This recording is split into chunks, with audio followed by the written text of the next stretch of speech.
喺中菜裏邊咧，係加入啲酒咧，佢會提香啦，咁令到你炒啲鑊氣咧就會香啲。咁我自己個人認為咧，中菜同埋酒咧係唔可以分開嘅。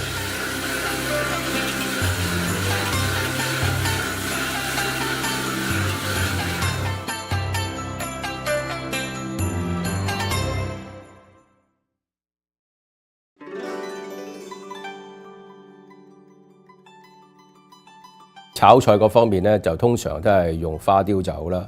咁如果喺湯嗰度咧，就通常都係用花雕酒或者係加飯啦。咁如果喺醃製肉類嗰度咧，我哋就會用到一啲玫瑰露啦，同埋汾酒啦。咁喺煮或者燜嘢嗰度咧，我哋就會用到一啲糯米酒啊，同埋一啲米酒嘅。我本身亦都有自己做開自己嘅酒嘅，咁咧都係十全大補酒啦。咁我個材料裏邊咧係有人參啦、黨參、茯苓、白術、甘草、當歸、川芎、熟地、肉桂、杞子同埋北芪嘅。呢啲藥材咧就比較中性啲，就冇話咁強烈。推薦咧就配我一個湯，叫懷舊鳳吞燕嘅。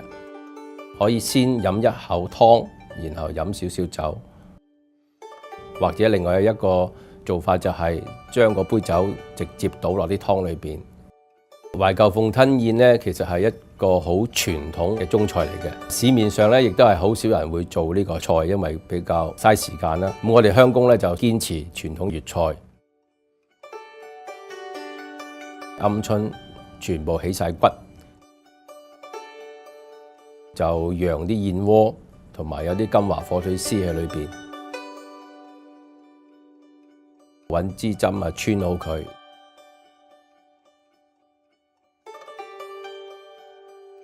跟住就攞去出水。我哋會攞返個高湯，加我哋自己平時用開嗰啲花雕酒，令到嗰啲湯更加香醇啲嘅。野雞卷就比較少人做㗎，因為咧我哋要將個肥豬肉片到佢好薄。